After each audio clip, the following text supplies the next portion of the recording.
Hello, everyone, and welcome to week 8. We are going to talk about loops. So, this week is going to be a pretty busy week. We're going to talk about looping and we're going to talk about arrays. So, first, we're going to talk about loops a little bit. This will be something that we'll talk about in class, but also this will be just a reference to fall back on. So, the three loops that we'll talk about in this chapter is we'll discuss the for loop, the while loop, and just a basic do loop. So three different loops, they all do different things, and we'll talk about the different things that they can and can't do and so forth. Um, so, uh, so basically, um, let's see here. All right, let me find a text pad here. Give me a second here.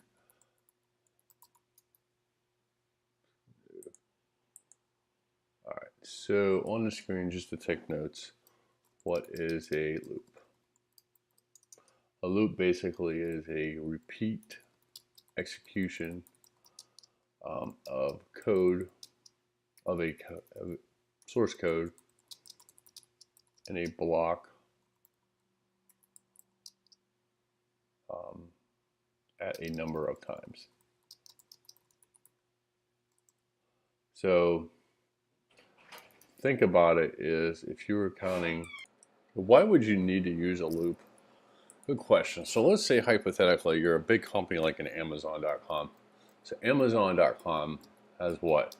They're always receiving orders constantly from customers.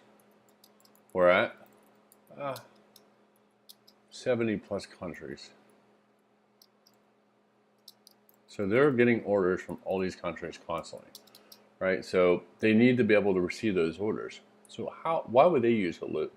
Let's say that their idea is every time they receive an order, they need to process the order. So that order goes into a bin. So let's say hypothetically we have orders coming in. Orders coming in, and there's a process to everything. So maybe process one is to capture the order number and place, let's say, in a database environment. All right. So a loop, what a loop would do is a loop would continuously run until no orders exist. So the different loops that we'll talk about is a for loop, a while loop, and do while loop. That could be a while loop or a do while loop.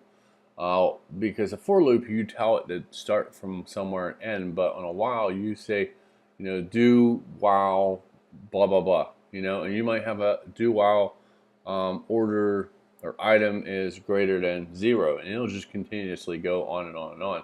So those are reasons that you would do one. So we're going to start off with a for loop first. So let's go our week 8, right click, new, and we'll do class. We'll just call it for loop. Pretty simple.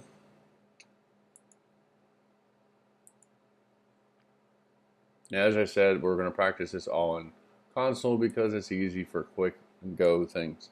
Instead of us writing this big GUI to do things. So in this case, we're going to do just a for loop. We're going to say for, we'll do int for integer, I equals 0. So we declare integer as I equals 0.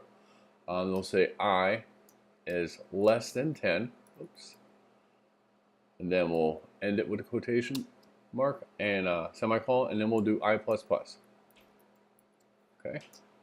Then we'll begin the block and close the block. And in this code here, we'll type in system.out.println, and we'll do hello space, and then we'll do plus I, and then we'll close it. Okay. Now if we run this, what will happen is, as you see here, it said hello 0 through 9 because we said less than 9. Let's say, you'll see how quick it is. Let's say we could change this around a little bit and say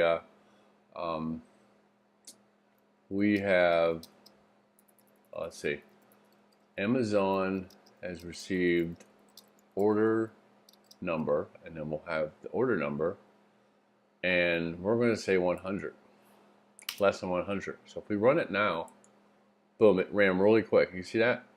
It went. It took what, half a millisecond? Ran right through that, and you can't see because I have the line there, how everything's coded up. Oops, I don't know what the heck that was. Anyhow, you get the idea that, oh, if I move this up, you can see more of the number. So if I went, there we go. Oh, you can only see down. Anyways, you get the idea. You get those order numbers. So now what we're going to do is we're going to create a, let's actually just close that one. Save that there. Let's create a different loop now. This time we're going to create, let's create a while loop. So we right click, new class, and we'll call this while loop. And we'll do a static here. Alright, let's delete all this crap here. Alright, so while loop is a little bit different. So how we'll do that one is we'll start off with an integer. We'll declare my variable equals 10. And then we'll say while my variable is less than, I will say less than 19.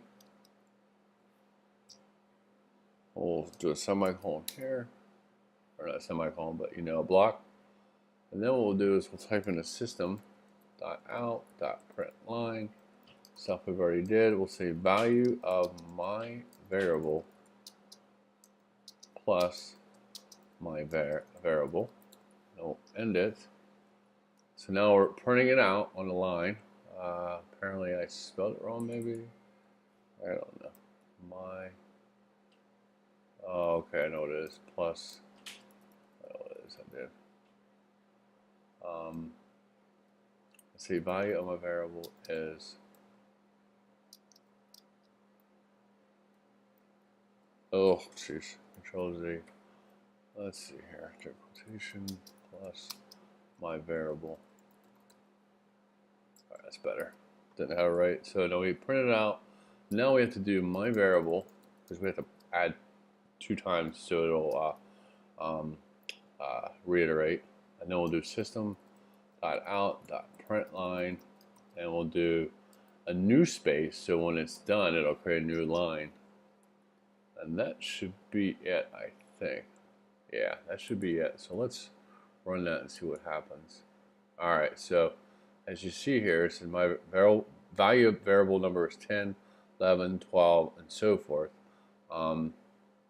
It goes on here. Let's see if I can make this bigger so you can see. All right, so you see the last number was 18 because we said while my variable is less than 19, and display it. So a good example is, let's say that you declared the value as coming in as my variable, but let's say hypothetically my variable is coming out somewhere. So you might have a program calling this while loop, okay? And but the value that you're looking for might be something different. It might be, let's say that we did instead of integer, we used a string down here. Let's say that we use string run process. Let's say we said process flow equals, and we did that, and then we maybe changed it around here and said process flow is equal, and we changed it to run. Okay, so now what we're saying here is, hey, run this while it equals to run. So what could happen is they could pass in a value of done, end, or whatever, then it's not going to run. It's going to be over with. So that kind of gives you an idea of things that you can do. All right, so that's the while loop. The last loop that we have left is the do loop. All right, so we'll do new class, do loop.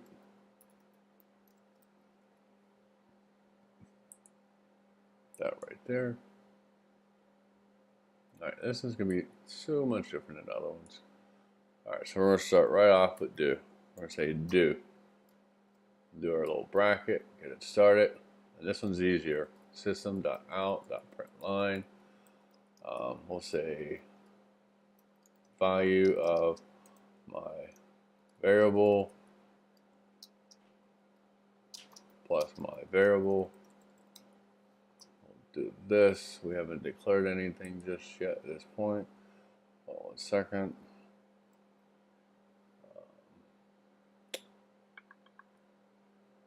Okay, we'll do my variable plus.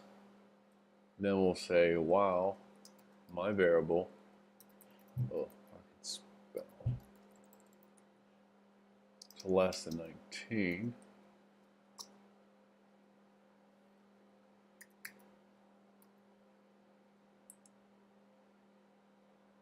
Let's see here.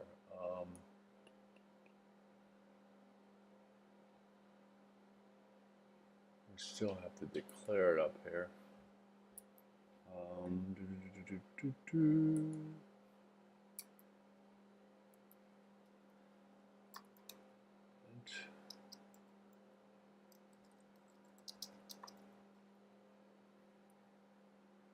That's not right. Hold on, what did I do wrong? Alright, so I need to, let's see here, cut this out.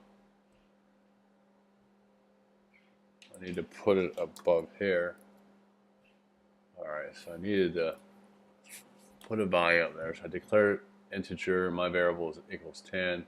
We're saying do while my variable is less than 19. I'll show you something. So it'll run, and it runs it because it's less than 19, but it equals 10. So let's say, as long as my value is greater than 19, which is a false statement, it should be done running in no time. Look, my value of my variable is 10 because it's not greater than 19. But let's say I put, this is run crazily. You could run a loop constantly and never stop. Say, as long as it's greater than 19, what's going to happen? Look at this. It's just going to keep running and running and running because that's an infinite loop. You see how it's running over and over? Because we created a number, we're saying, hey, as long as it's greater than 19, run it forever. Well, let's close that. We're going to have problems. And so as you see, I had to stop it, kill that process, and it got all the way up to, I think, 260, actually 2.6 million. So that is what happens. It just keeps going and going and going. So you have to be careful with loops. You have to monitor them, because if you don't monitor them properly, what could happen is you could get up to millions and be like, why is my program not running? So that is a kind of a quick reference on loops that we'll talk about in the class. We'll talk about a little bit more detail about loops, why you do them and so forth, but that's a demonstration of how to do a loop. Thanks.